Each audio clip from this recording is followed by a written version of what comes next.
শহরে বিধ্বংসী অগ্নিকাণ্ড, দাউ দাউ করে আগুন জ্বলছে আর তার কুণ্ডলীকৃত কালো ধোঁয়া সমগ্র আকাশ ছেয়ে গিয়েছে। বাসন্তী হাইওয়ে লাগোয়া ধাপায় এই বিভৎস অগ্নিকাণ্ড, ভয়াবহ অগ্নিকাণ্ড, যে আগুনের গ্রাসে এই মুহূর্তে সেই সর্বগ্রাসী আগুন গ্রাস করেছে। দমকলের 6টি ইঞ্জিন এই মুহূর্তে ঘটনাস্থলে রয়েছে। সরাসরি আপনাদের ঘটনাস্থলের ছবি দেখাবো। আমাদের প্রতিনিধি পার্থপ্রতিম ঘোষ রয়েছেন। পার্থপ্রতিম, এত ভয়াবহ আগুন, দমকলের 6টি ইঞ্জিন পৌঁছেছে ঘটনাস্থলে, কিন্তু আগুন নিয়ন্ত্রণে আনা সম্ভব কি হচ্ছে? ছবি দেখে তো মনে হচ্ছে না। একেবারেই আগুন কিন্তু নিয়ন্ত্রণ আনা সম্ভব হচ্ছে না, এবং এখানে যে রকম পরিস্থিতি হয়েছে, গোটা আকাশ একেবারে কালো ধোঁয়ায় ঢেকে গেছে।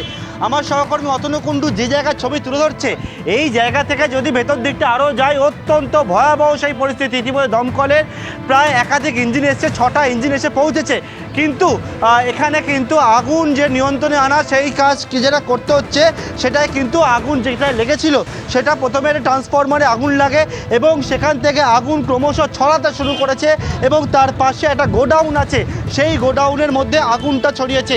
আমরা যতটা সম্ভব এখান থেকে দেখানোর চেষ্টা করছি। দেখতে পাচ্ছ যে সামনে একেবারে দৃশ্যমানতা একেবারেই নেই।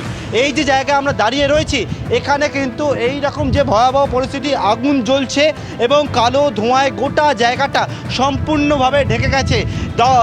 আমি আগুনের যে লেলিহান শিখা, আগুনের লেলিহান শিখাও দেখতে পাওয়া যাচ্ছে। একেবারে প্রচুর জিনিসপত্র, এখানে যে গোডাউন সেখানে প্লাস্টিক সহ এছাড়া কিন্তু আরও বহু জিনিসপত্র রয়েছে, যেগুলোর মধ্যে হচ্ছে প্লাস্টিক, এছাড়া বহু দাহ্য বস্তু রয়েছে, সেগুলো এই গোডাউনের মধ্যে রয়েছে, এবং সেই সমস্ত জায়গায় একেবারে সম্পূর্ণ আগুনের গ্রাসে চলে গেছে।